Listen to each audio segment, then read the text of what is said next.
smash that subscribe button for more awesome whispered content. So yeah, so glad to have you back, and if it seems I am always wearing this fleece, just thought to mention it is because I am. It's just kind of warm. The house gets a bit cool, and it just is a handy one. And I just borrowed it. Borrowed from my mom, but I think it's mine now. It used to be her mother's, I believe. And yeah, it's kind of just warm and cozy for indoors, for outdoors. Although sometimes it rains outdoors, so it's not just, you kind of want a coat over it as well. But if it's kind of cold outside, this and then a coat over it, very warm with a hat, perfect. So yeah, I think I'm gonna get straight into it today. Try to be less blabby with the intros because we are in for another long video today. We are back with some of your guys' favorite true crime because I get a lot more subscribers and watch time whenever I do true crime. But then again, some people say they don't find it relaxing, which, you know, I understand. Like, listening about murders and rape and stuff isn't exactly relaxing in bed, you know. But then again, today's true crime, as some people have said on my other Heist kind of video with the Isabel Gardner Museum, they said they enjoyed it because it wasn't violent or, you know, murderous or whatever. It was about stealing, which of course is a crime and stuff like that, and it's not good, but it's not like scary in the same way as murder is. In today's video, it is a heist, another heist. So it's the untold story of the world's biggest diamond heist. It is about the Antwerp diamond heist, and I think I'll discuss a little bit at the end my opinions on this in the end because I was a little confused by this, but I think this will be quite a long video. So also apologies if I say this wrong. It seems like the article he's like one of the main persons in relation to the heist, and it's kind of mostly about this guy, and I've written down his name loads of times, so I'm gonna have to read it loads of times, I know, but I don't know really how to pronounce it that well. So it's Notarbartolo, Leonardo Notarbartolo. So I'm probably saying it wrong, but yeah. So I'm gonna be looking down as per usual and just kind of get straight into it. So it's kind of written by someone who talked to Leonardo about the heist. I think at the time he didn't say much about it, but now it kind of reveals everything about the heist. There is like quotation marks and stuff like that, but I'm confused as how do people remember exactly what the people said in quotation marks. So maybe there's some like creative writing liberty with that, but let's not think about it too much. So yeah, so and sorry for any mispronunciation of names, especially the main guy in this. Hard to say his name for me, at least. He's Italian, I believe. So Leonardo Notarbartolo strolls into the prison visiting room, trailing a guard as if the guy were his personal assistant. The other convicts in this Eastern Belgian prison turn to look. Notarbartolo nods and smiles faintly, the laugh lines crinkling around his blue eyes. Though he's an inmate and wears the rest's quiet white prisoner jacket, Notarbartolo radiates a sunny Italian charm. In February 2003, Notarbartolo was arrested for heading a ring of Italian thieves. They were accused of breaking into a vault 2 floors beneath the Antwerp Diamond Center and making off with at least $100 million worth of loose diamonds.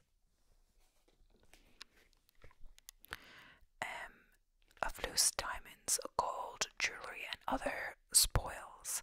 The vault was thought to be impenetrable. It was protected by 10 layers of security, including infrared heat detectors, Doppler radar, a magnetic field, a seismic sensor, and a lock with 100 million possible combinations.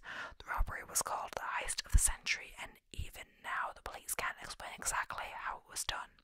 The loot was never found, but based on circumstantial evidence, Notarbartolo was sentenced to 10 years. He has always denied having anything to do with the crime and has refused to discuss his case with journalists, preferring to remain silent for the past 6 years. Until now. Brother Bartholomew sits down across from me, one of the visiting rooms. 24 small rectangular tables. He has an intimidating reputation.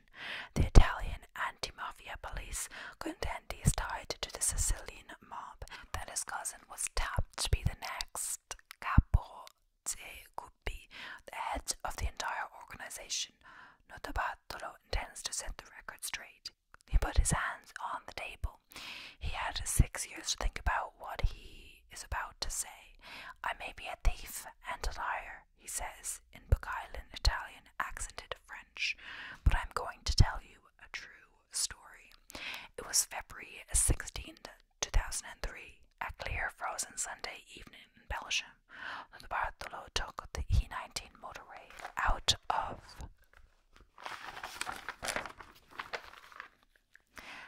Antwerp. In a passenger seat, a man known as Speedy vegetated nervously, damp with sweat. The Bartholomew punched it, and his rented Peugeot 307 sped south towards Brussels. They hadn't slept in 2 days. Speedy scanned the traffic behind them in the side view mirror and maintained a tense silence. Bartholomew had worked with him for 30 years. They were childhood buddies, but he knew that his friend had a habit of coming apart at the end of a job. The others on the team hadn't wanted Speedy in on this one. They said he was a liability. Bartholomew could see their point, but out of loyalty he defended his friend. Speedy could handle it, he said, and he had. They executed the plan perfectly. No alarms, no police, no problems. The heist wouldn't be discovered until guards checked the vault on Monday morning. The rest of the team was already driving back to Italy with the gems. They'd rendezvoused outside Milan to divvy it all up. There was no reason to worry. Not the Bartholomew and Speedy just had to burn the incriminated evidence sitting in a garbage bag in the back seat. They were accused of breaking into the Antwerp Diamond Center's super secure vault and stealing $100 million in diamonds, gold, and jewelry. The loot was never found, but their trash was.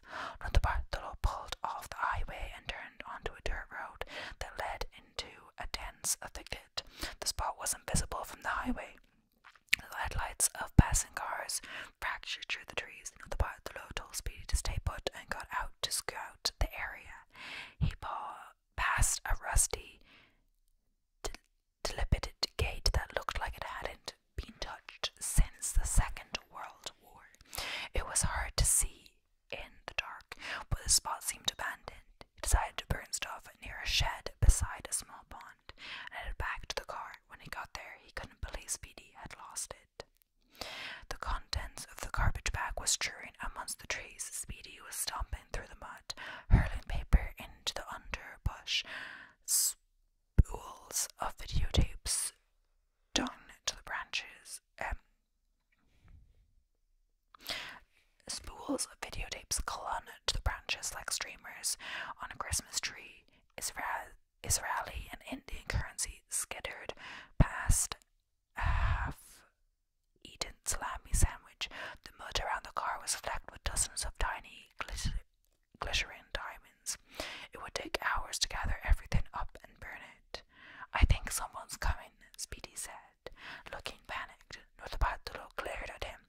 The forest was quiet except for the occasional sound of a car or truck on the highway. Speedy was breathing fast and shallow. The man was clearly in the midst of a full-blowing panic attack. Get back in the car, Notabatolo ordered. They were leaving. Nobody would ever find the stuff. The job was done. Patrick Bays and Hashim Bruckner arrived at the Diamond Center the next morning.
surveillance and monitored by 63 video cameras.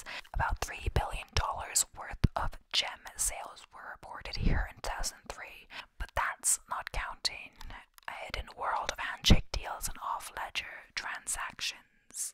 Business relationships follow the ancient family and religious traditions of the district's dominant Jewish and Indian dealers known as diamanteurs. In 2000, the Belgian government realized it would require a special type of cop to keep an eye on things and formed the Squad. Based in Bruckner were the first hires to Bruckner called headquarters asking for a nationwide alert. The Antwerp Diamond Centre had been brazenly robbed. Then he dialed SecureLink, the false alarm company. "What is the status of the alarm?" he asked. "Fully functional," the operator said, checking the signals coming in from the Diamond Centre. "The vault is secure. The now is that the door is wide open. I'm standing inside the vault," de Bruckner demanded, glancing at the devastation all around him. He hung up and looked at Pace. They were up against a rare breed of criminal. About 18 months earlier, in the summer of 2001, Leonardo Notarbartolo sipped an espresso at a cafe on Rouvenierstraat, the Diamond District's main street. It was a cramped, narrow place with half a dozen small tables, but from the corner by the window, Notarbartolo could look out on the epicenter of the world's diamond trade. During business hours, Aztec men wearing broad-brimmed hats hurried past with satchels locked to their wrists. Armored cars idled tensely while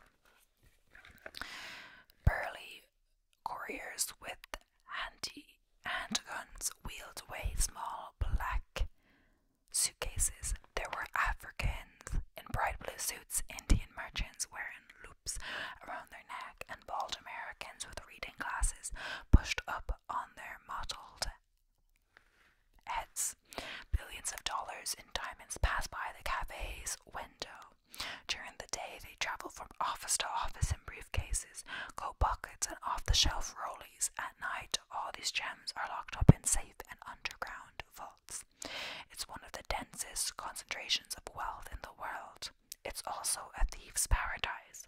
In 2000, Notarbartolo rented a small office in the Diamond Centre, one of the area's largest buildings.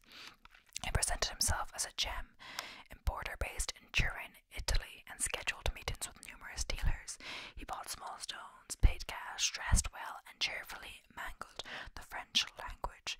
The dealers probably never knew that they had just welcomed one of the world's best jewel thieves into their circle. By his own account, Notarbartolo had pulled off dozens of major robberies by 2000. It wasn't just about the money anymore. He stole because he was born to be a thief. He still remembers every detail of his first robbery. It was 1958. He was 6. His mother had sent him out for milk, and he came back with 5,000 lira, about $8. The milkman had been asleep, and young Leo rifled through his drawers. His mother beat him, but it didn't matter. He had found his calling. In elementary school, he flinched money from his teachers. As a teenager, he stole cars and learned to pick locks. In his 20s, he devoted himself to the study of people, tracking jewelry salesmen around Italy for weeks just to understand their habits. In his 30s, he began to assemble teams of thieves, each with their own speciality. He knew lockpicking experts, alarm aces, safe crackers, guys who could tunnel under anything, and a man who could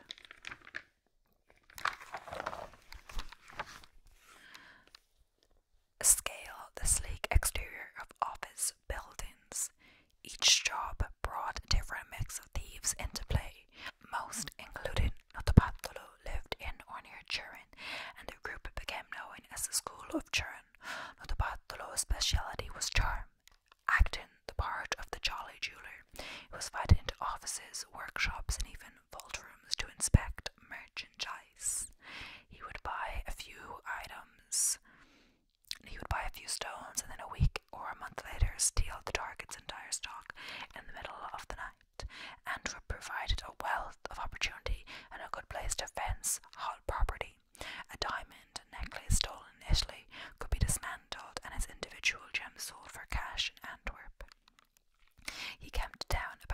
twice a month, stayed a few days in a small apartment near the diamond district, then drove home to his wife and kids in the foothills of the Alps. When he had stolen goods to sell, he dealt with only a few trusted buyers. Now, as he finished his espresso, one of them, a Jewish dealer, came in and sat down to chat. "Actually, I want to talk to you about something a little unusual," the dealer said, casually. "Maybe we could walk a little." They headed out, and once they were clear of the district, the dealer picked up the conversation. His tone has changed, however. The casualness was gone. "I'd like to hire you for a robbery," he said. "A big robbery." The agreement was straightforward. For initial payment of 100,000 euros, the butler would answer a simple question. Could the vault in the Antwerp Diamond Centre be robbed? He was pretty sure the answer was no. He was a tenant in the building and rented a safe deposit box in the vault to secure his own stash. He viewed it as the safest place to keep valuables in Antwerp, but for 100,000, he was happy to photograph the place and show the dealer how daunting it really was. So he strolled into the diamond district with a pen poking out of his breast pocket. At a glance, it looked like a simple highlighter, but the cap contained a miniaturized digital camera capable of storing 100 high-resolution images. Photography is strictly limited in the district, but nobody noticed Notabatolo's pen camera. He began his reconnaissance at the police surveillance booth on the Schupstraat, a street leading into the center of the district. Behind the booth's bulletproof glass, 2 officers monitored the area. The 3 main blocks of the district bristled with video cameras. Every inch of street and sky appeared to be under watch. The booth also contained the controls for the retractable steel cylinders that are deployed to prevent vehicular access to the district. As Notabatolo walked past, he began taking pictures. He headed towards the Diamond Centre itself, a grey 14-story fortress-like building on the south end of the district. It had a private security force that operated a nerve centre located at the entrance. Access was blocked by metal turnstiles, and visitors were questioned by guards. Notabatolo flashed his tenant 10 and breezed through. His camera captured crisp images of everything. The 3-ton steel vault door. He took the elevator, descending 2 floors underground to a small, claustrophobic room. The vault antechamber. A 3-ton steel vault door dominated the far wall. It alone had 6 layers of security. There was a combination wheel with numbers from 0 to 99. To enter, 4 numbers had to be dialed, and the digits could only be seen through a small lens on the top of the wheel. There were 100 million possible combinations. Power tools wouldn't do the trick. The door was rated to withstand 12 hours of non-stop dialing. Of course, the first vibration of a drill would set off the embedded seismic alarm.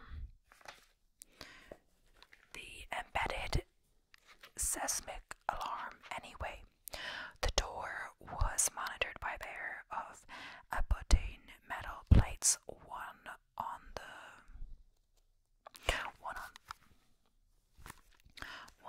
the door itself and one on the wall just to the right. When armed, the plates formed a magnetic field. If the door were opened, the field would break, triggering an alarm. To disarm the field, a code had to be typed into a nearby keypad. Finally, the lock required an almost impossible to duplicate foot-long key. During business hours, the door was actually left open, leaving only a steel grate to prevent access, but Notabatolo had no intention of muscling his way in when people were around, and then shooting his way out. Any break-in would have to be done at night, after the guards had locked down the vault, emptied the building, and shuttered the entrances with steel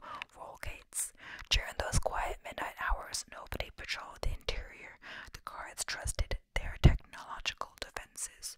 Notabartolo pressed a buzzer in the steel grate. A guard upstairs glanced at the video feed, recognized Notabartolo, and remotely unlocked the steel grate. Notabartolo stepped inside the vault. It was silent. He was surrounded by thick concrete walls. The place was outfitted with motion, heat, and light detectors. A security camera transmitted his movements to the guard station, and the feed was recorded on videotape. The safe deposit boxes themselves were made of steel and copper and required a key and combination to open. Each box had 17,576 possible combinations. Notabartolo went through the motions of opening and closing his box and then walked out. The vault was one of the hardest targets he'd ever seen. Notabartolo leans towards me in the Belgian prison and asks me if I have any questions so far. It is rare to break his fast-moving monologue. There is a sense of urgency. He is allotted only 1 hour of visiting time per day. You're telling me that the heist was organized by an Antwerp diamond dealer, I say. Bravo, he replies, smiling. What about your cousin? His smile disappears.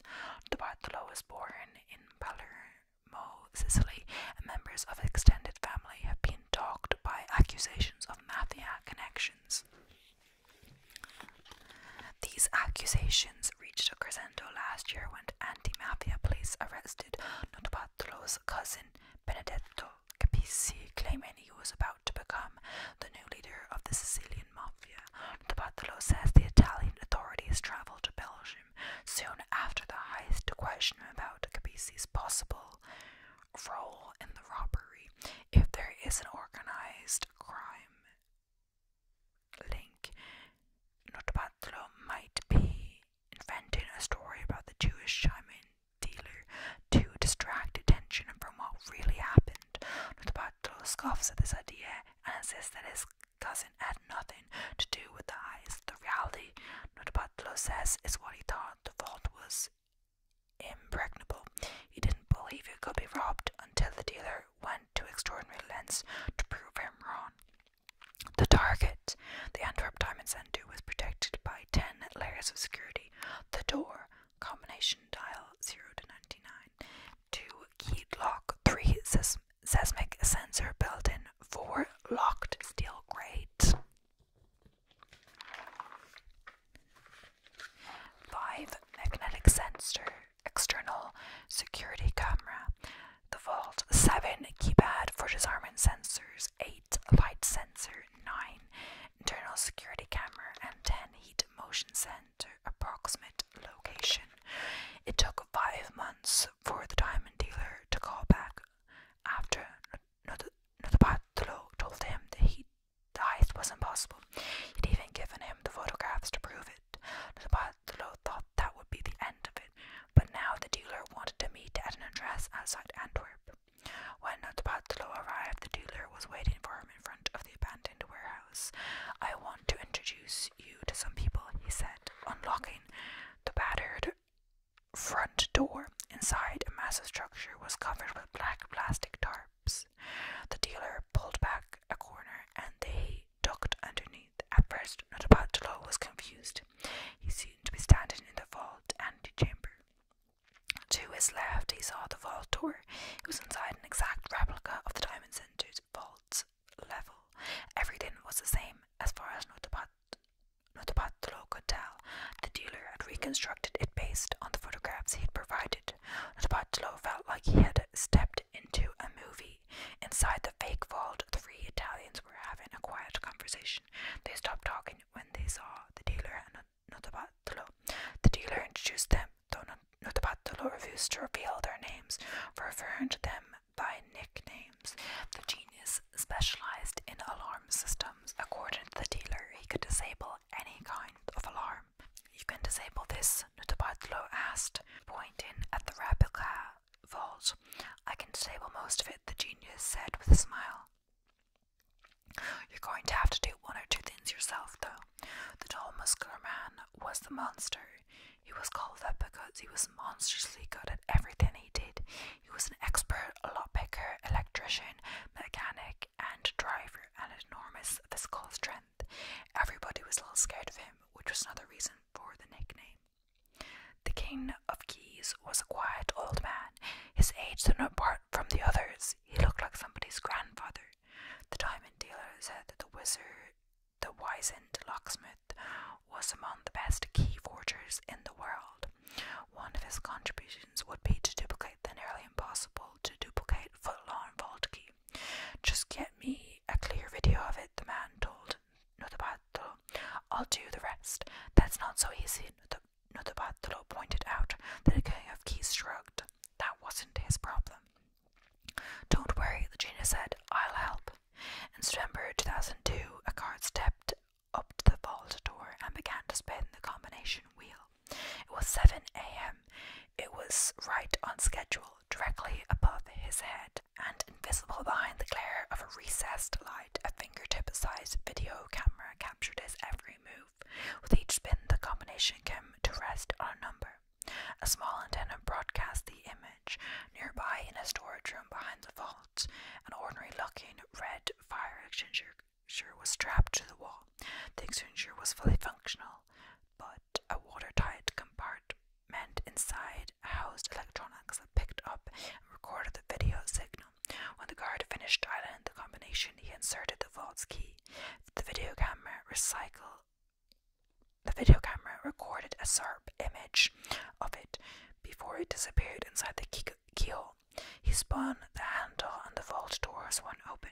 Thursday morning, February 13, 2003, 2 days before the heist, the thud of a police helicopter bent over a convoy of police cars, escorting an armored truck through the heart of Antwerp. The blue glass posters of Venus Williams. She was due in town to compete in the Proximus Diamond Games tennis tournament. The escorts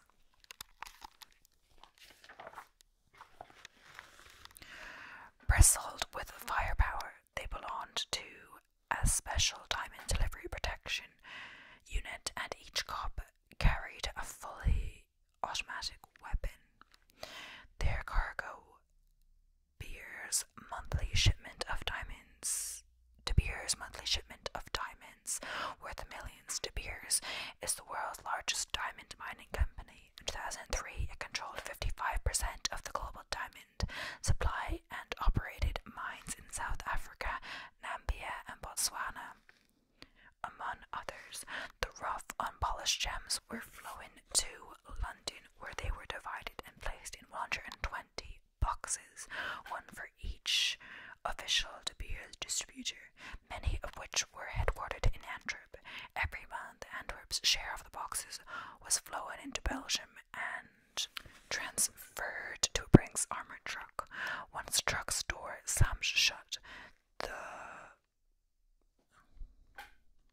convoy sped away, sirens wailing. The vehicles rocketed past the guard gate at the entrance of the district, and the giant metal cylinders rose out of the ground behind, blocking any further automatic access. The armed escorts fanned out on foot around the armored truck to form a perimeter. No one was allowed near the vehicle.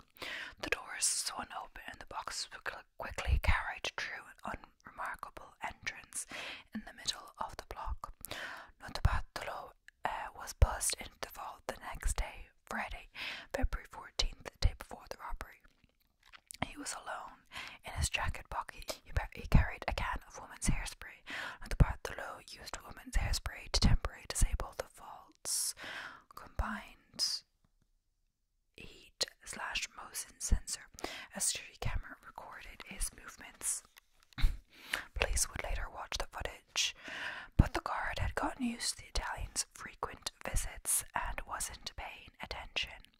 Notabatolo stepped away from the safe deposit box and pulled out the arsenal can. With a quick, practiced circular movement, he covered the combined heat/motion sensor with a thin coat of transparent, oily mist. The vault was momentarily filled with the smells of woman's hair. It was a simple but effective hack. The oily film film would temporarily insulate the sensor from fluctuations in the room's temperature, and the alarm went off only if it sensed both heat and motion. Still, it was hard to guess how long this trick would work. Once the monster was in the vault, he had to install the sensor bypass before his body heat penetrated the film. He might have 5 minutes, he might have less. Nobody knew for sure. People were watching Venus Williams match across the town. The Diamond District was deserted. Not about Telo drove his rented grey Bigo 307 past the city's soot-covered central train station and turned onto Pelikanstraat, a road that skirted the district. He pulled to the curb, and the monster, the genius, the kin of Keys, and Speedy stepped out carrying large duffel bags. The kin of Keys picked the lock on a run-down office building, and they disappeared through the door. It was a little past midnight. The genius led them out the rear of the building into a private garden that abutted the back of the Diamond Center. It was one of the few places in the district that wasn't under surveillance. Using a ladder he had previously hidden there, the genius climbed up to a small terrace. On the second floor, a heat-sensing infrared detector monitored the terrace, but he approached slowly from behind with a large homemade polyester shield. The low thermal conductivity of the polyester blocked his body heat from reaching the sensor. He placed the shield directly in front of the detector, preventing it from sensing anything. The balcony was now safe. While the rest of the team scrambled up, the genius disabled an alarm sensor on one of the balcony's windows. One by one, the thieves climbed through the window, dropped into a stairwell, and descended to the darkened vault antechamber. They covered the security cameras with black plastic bags and flipped on the lights. The vault door stood imposingly before them. The building was quiet. No alarms had been triggered. The police never determined how the man had entered the building. The genius pulled a custom-made stab of rigid aluminum out of his bag and a fixed heavy-duty double-sided tape to one side. He stuck it on the two plates that regulated the magnetic field on the right side of the vault door and unscrewed their bolts. Their magnetic plates were now loose, but the sticky aluminum held them together, allowing the genius to pivot them out of the way and tape them to the antechamber wall. The plates were still side by side and active. The magnetic field never wavered, but they no longer monitored the door. Some 30 hours later, authorities would marvel at the ingenuity. Next, the kin of Keys played out a hunch. In North Batelo's videos, the guards usually visited a utility room just before opening the vault. When the thieves searched the room, they found a major security lapse. The original key was hiding inside. The new Keys grabbed the original. There was no point using the copy. Then a kin of Keys slotted the original into the keyhole and waited while the genius dialed in the combination they had gleaned from the video. A moment later, the genius nodded. The monster turned off the lights. They didn't want to trigger the lie detector in the vault. When the door opened in the darkness, the kin of Keys turned the key and spun a 4-pronged handle. The bolts that secured the door retracted and it swung heavily open. Speedy ran up the staircase. It was his job to stay in touch with Notabello, but there was no cell reception down in the vault. Upstairs, he got a signal and dialed his old friend. "We're in," he said, and hung up. Notabello put his phone back in the dashboard. He was sitting in the Bigo and could see the front of the Diamond Center, a block and a half away. His police scanner was quiet. He took a sip of his cold coffee and waited. In the antechamber, the kin of Keys deftly picked the lock on the metal grate. He shuffled backwards as the monster propped the grate open with 2 cans of paint he found in the storeroom. Like the rest of the team, the monster wore plastic gloves. The police would find no prints on the cans. It was now up to him to disable the remaining systems. The monster orientated himself in the darkness at the vault's entrance. The only sound was the steady breathing of the others behind him. His body was already projected heat into the vault. The hairspray on the infrared sensor wouldn't last long. second he was there would raise the ambient temperature. He had to move quickly, but keep his heart rate slow. The monster bypassed the vault security system, main inbound and outbound wires, and then covered the light sensor with tape, rendering it useless. As he practiced in the warehouse, he strode exactly 11 steps into the middle of the room, reached for the ceiling, and pushed back a panel. He felt the security system's main inbound and outbound wires. An automatic electric pulse constantly shot into the room and back out on these wires. If any of the sensors were tripped, the circuit would break. When a pulse shot into the room, it expected an answer. If it didn't get one, it activated the alarm. With his hands over his head, the monster used a tool to strip the plastic coating off the wires. It was a delicate task. One step could cut through, instantly breaking the circuit and tripping the alarm. The police would later discover stripped wires in the ceiling and guess the thieves considered cutting them only to lose their nerve. But not the bello. Said the monster knew exactly what they were doing.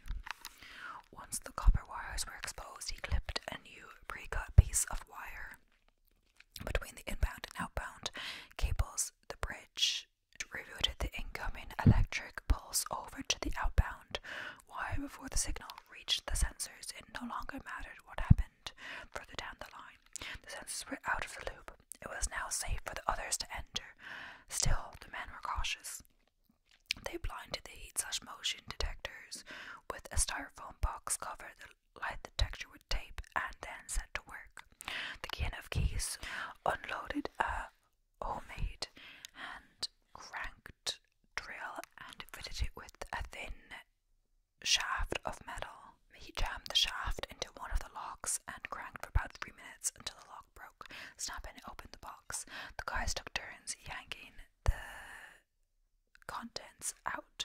Since they had memorized the layout of the vault in the replica, they worked in the dark, turning on their flashlights only for split seconds, enough to position the drill over the next box. But in the muffled flashes, they could glimpse their duffel bags overflowing with gold bars, millions in Israeli, Swiss, American, European, and British currencies, and other satchels that contained the motherlode, rough and polished diamonds. They resisted the urge to examine their haul. They were running out of time. By 5:30 a.m. they had opened 109 boxes. A damped down giddiness pervaded the dark vault, but they had to stop. The streets would fill people soon, and they needed to transfer their bags into Notabello's car. Speedy relayed the message to him. They were coming out. It took almost an hour for the team to haul the bags up the stairs, pass by infrared sensor, lower the loot down the ladder, and gather in the hallway of the decrepit office building. Notabatolo idled at the curb while on the phone with Speedy. A bus came and went, and then the street was empty. Now eased in the pre-dawn half-light, the four men raced out of the building. They jammed the bags in the car, slammed the doors, and headed off on foot for Notabello's apartment. He put the car in gear and slowly pulled away. In half an hour, they were huddled around the bags in the apartment. The monster unzipped one and pulled out a leather satchel. It was time to celebrate. He opened the satchel and looked up, bewildered. It was empty. He took out another. It was also empty. A wave of anxiety swept the room. They unzipped all the other duffel bags and rifled through the satchels. More often than not, there was nothing in them. Something had gone wrong. The diamonds should have been there. We've been set up, Notabatolo said. Notabatolo stepped into a scalding hot shower while the others made salami sandwiches in the kitchen. He needed some clarity. The fatigue was weighing on him. In the weeks preceding the heist, he had seen many of the satchels in the offices of the diamantaires, and they were always filled with inventory.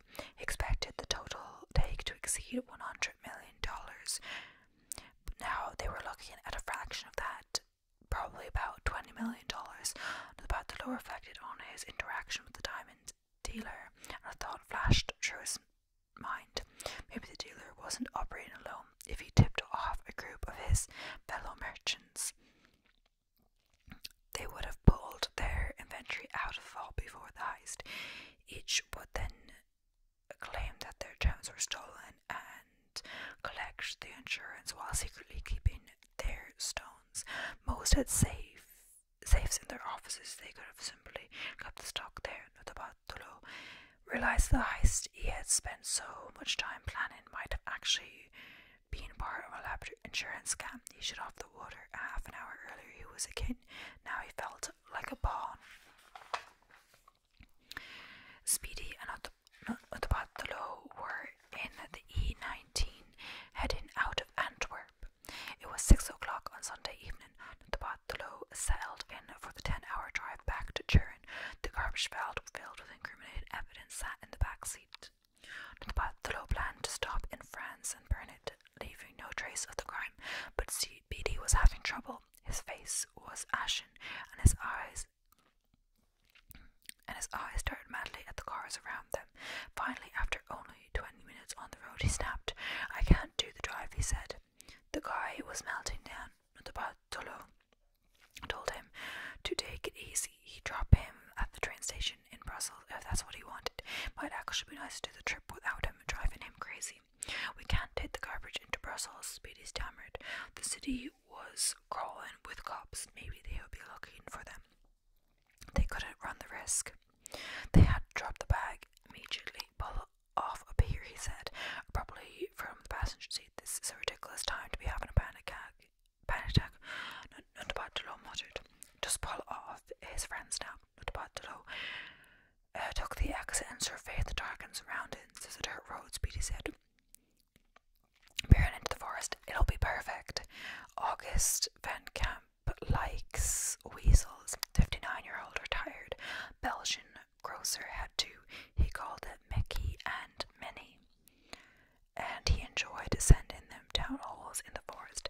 Typically a rabbit came rocketing out the other end. It was a lot of fun. In 1998 he bought a narrow strip of forest alongside the E19 motorway. It was about a 5-minute drive from his house, and if you ignored the sound of cars hurtling past at 80 miles an hour, it was a pretty 12 acres of trees with a gurgling stream. But because it adjourned the highway, Van Camp found a lot of garbage. The local teenagers once decided to have a party there and burned down a little hut he'd built. It made him fume with anger. When he found the garbage, he phoned the police, who had gotten used to his calls. A typical conversation. "The kids have made a mess on my land again. I'm sorry to hear that, Mr. Van Camp. I demand that you send someone to investigate. We will pass along your request." Van Camp rarely heard back. While hunting one morning, Monday, February 17th to be exact, Van Camp was incensed to find yet another pile of junk in the underbrush. After a flash of pick that made him puff out his cheeks, throw up his arms and wonder what the world was coming to, he knelt down and glared at the refuse. I wanted to be able to describe to the cops what he had to put up with. There was videotape shown all over the place. A wine bottle rested near a half-eaten salami sandwich. There were also some white envelopes printed with the words "Diamond Center, Antwerp." Van Camp irritation increased. "Kids," he grumbled. At home he punched the number for the police and asked to lodge a complaint. The officer listened to Van Camp as Van Camp talked, tallied the mess. When Van Camp mentioned Diamond Center envelopes, the officer broke in. "What was that?" he said. "Antwerp Diamond Center envelopes." Van Camp sputtered. This time the police came running. By mid-afternoon, a half-dozen detectives swarmed the forest, painstakingly gathering the garbage and collecting stray gems. Van Camp watched with satisfaction. The police were finally treating his litter situation with the proper respect. Within hours, the trash began to fill the evidence room at the Diamond Squad headquarters in Antwerp. A member of the squad bent over the clear plastic bags looking for immediate clues. A pile of torn papers seemed promising. It didn't take long to assemble the pieces like a jigsaw puzzle.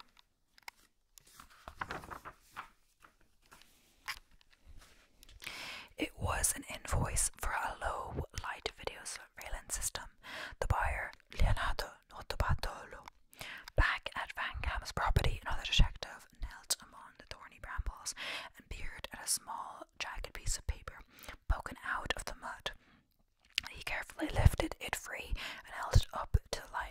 It was a business card that bore the address and phone number of Elio Donori, an Italian electric expert tied to a series of robberies. Notarbartolo had consistently refused to identify his accomplices, but all evidence indicates that Donori is the genius. The lab techs also packed a half-eaten salami sandwich they found antipasto italiano salami nearby and sent it along to Diamond Squad headquarters. 4 days later, detectives executed a search warrant on the apartment Notarbartolo rented in Antwerp. In a cupboard, they found a receipt from a local grocery store for antipasto italiano salami. The receipt had a timestamp. A detective drove to the grocery store and asked the manager to rewind his closed-circuit television to 12:56 on Thursday, February 13th. When the video came to a halt and snapped into focus, there was an image of a tall, muscular Italian purchasing salami. His name, Ferdinando Frittori. The man was most likely to be the monster.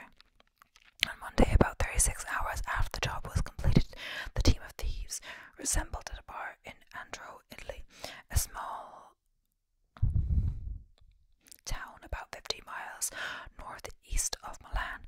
They had agreed to meet the diamond dealer there and to divide the loot. The dealer would get a third for financing the operation and putting the team together. The others would split the rest. They had anticipated a haul in the tens of millions each. Now they were looking at roughly $3 million per man. It was still a lot of money, but they couldn't help feeling like they'd been played. Everybody had a lot of questions for the dealer. Hour after hour, he didn't arrive. Notarbartolo was already uneasy about what had happened in the forest. He knew he had made a mistake. He should have turned back after he dropped Speedy at the train station and gone back to burn the garbage. It was an embarrassing oversight, but what really irked him was that he had vouched for his friend and the guy had cracked. They waited at the bar until closing, drinking espressos and then beer. The dealer never showed. On Thursday night, Notarbartolo ate dinner with his family at home outside of Turin, Italy. He tried to pretend everything was normal. As usual, his 3-year-old granddaughter played with his cell phone and made him laugh. He momentarily forgot his worries. His biggest problem was that he needed to go back to Belgium. The rental car was due in Antwerp the next day. The plan had always been to return it and show his face at the Diamond Centre. That way, if the cops were looking for tenants who'd disappeared, he wouldn't be on the list. It would also give him the opportunity to clean his apartment thoroughly. He told his family that he'd be leaving early the next morning. His wife decided to come along. She hadn't seen much of him lately. They could even have a nice dinner party with some friends from the Netherlands. The next morning, as the Notarbartolos blew through the Swiss Alps, the police surrounded their home in Italy. Action on the surveillance system invoice discovered on Van Camp's land. The Belgian diamond detectives had asked the Italian police to search Notarbartolo's house. His 24-year-old son Marco was there and refused to open the front door. He frantically dialed his father's cell phone while the police smashed the door open.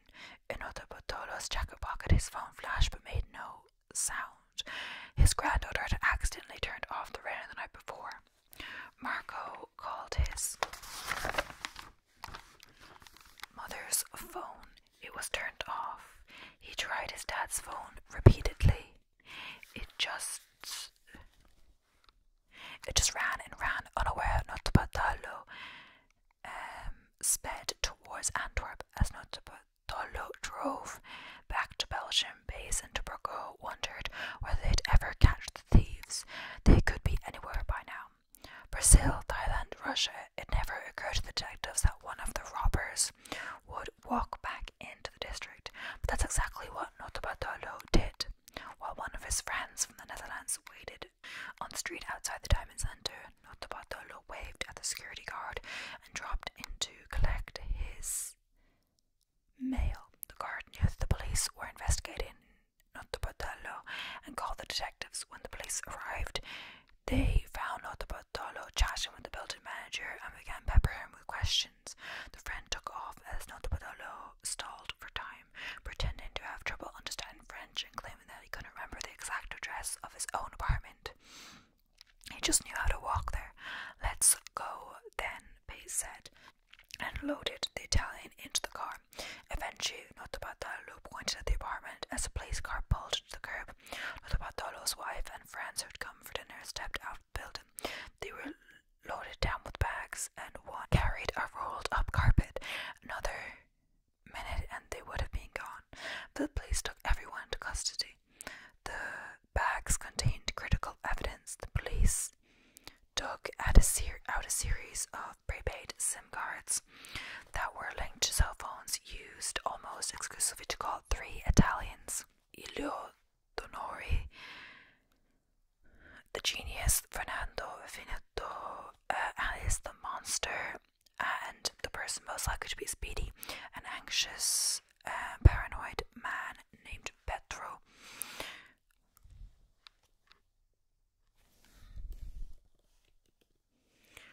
Pietro Tavono, a longtime associate of Notarbartolo. On the night of the heist, a cell tower in the Diamond district logged the presence of all 3 plus Notarbartolo. During that time, Tavono stayed in constant contact with Notarbartolo.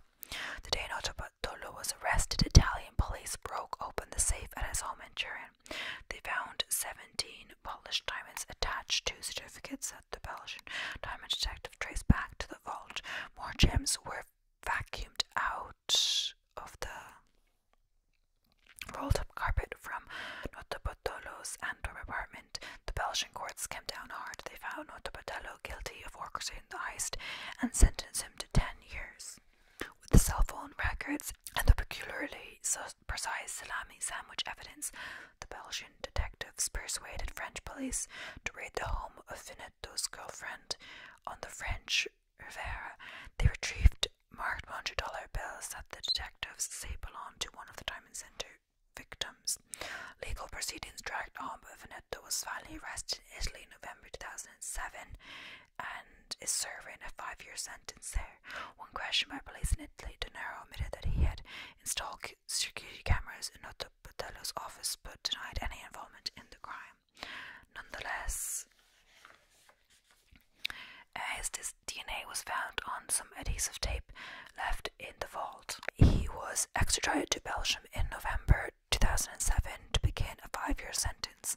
The heist-run Pietro Tavono is serving a 5-year sentence in Italy for the crime. He has refused to allow his attorney to make any statements on his behalf. A fifth thief has never been identified, though police know of his existence via cell phone records and DNA traces. The King of Keys was never apprehended. On January 4, 2009, I see Notarbartolo for the last time. Over the past 14 weeks, we have met 7 times in the prison visiting room, and yet questions remain.